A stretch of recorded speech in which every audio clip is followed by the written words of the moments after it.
Hey everyone, in this video we are continuing on our project 2x2. We are now to the part where we are going to be adding text, and I think a lot of us already have a lot of type tool skills, so this should be relatively simple.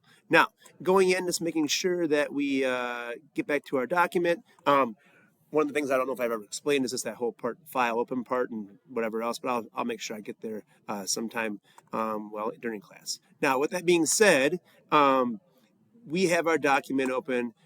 We have our symbol here. We have our cut lines already done. So those are important checks just to make sure we have all those. If you don't see any red lines set to that, well, when I selected, it should say 0.072 points up here in that control bar. Then we got to make sure we add those. Make sure you go back to that. I think it was the second video we talked about that in the assignments. Now, in the playlist. Now, the next thing here is, we'll go into that type tool. In the type tool, if you have type and things or text and things that you brought in, I prefer that you delete all the extra text because we can create our text. We have a big list, a big library of different types of fonts that we can use. So I would say make your own stuff. Now in here, I'm going to click to create. And when I click, I don't know why sometimes it just says lorem ipsum, which is basically nothing in, I think, in Latin, where you can hit delete, or sometimes this pops in and it's already flashing, it's ready for you to type. I'm not sure why it changes that up sometimes. But once again, if that lorem ipsum comes in, you can just type and it should just go away because it's already grayed out for you right away. With that being said, I'm just going to type "da bears." That's going to be my little portion right here. Now, down here, that's actually going to be the top portion. So I'm going to take the selection tool and I'm going to move this up by clicking and dragging it to the top. And I'm going to try to center this as well as I can. The pink lines don't always help me up here, so I got to kind of visualize, is this in the middle, left and right? And I can use my cursor keys to kind of nudge that around. All right, the cursor keys in a keyboard. At the same time, I'm going to make mine just a little higher. And then the last thing I'm going to do here is I'm going to go up to my control bar and I'm going to look for an icon that looks like this right here. And it says make envelope. If you didn't watch the type tool video in the playlist that was linked, this is a little handy portion that will allow you to, well, bend this text box. So in here, I'm going to select it and it says warp options. So there are different things we can do. The first one that starts off as arc. There's a lot of different other things to explore if you want to. I'm actually going to continue with the arc. The thing that I don't want to do is bend it that much. So I'm going to take my bend from 50% and I'm going to change this down to more like 30 and just kind of see what this does. All right.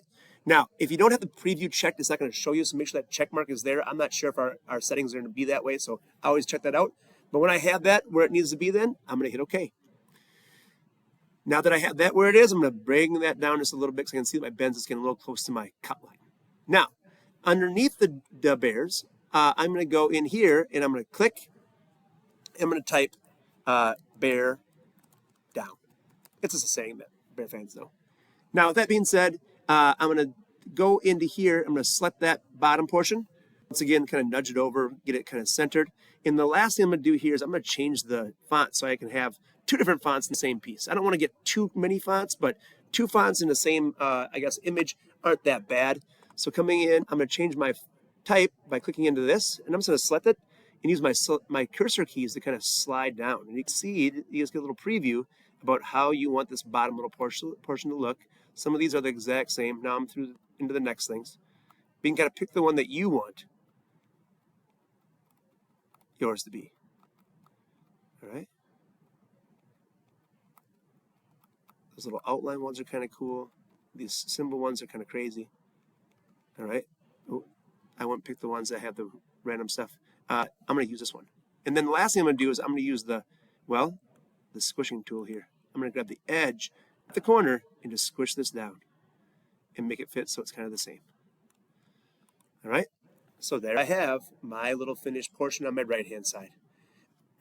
I could add text to the same thing over here, or I could leave it alone because now I've completed my assignment where I've got a cut line, I've got an image, I got text. So I am all the way completed.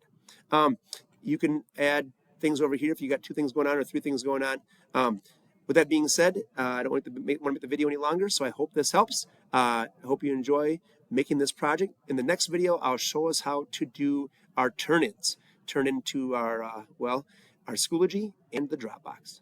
Thanks for watching. Hope it helps. Have a great day.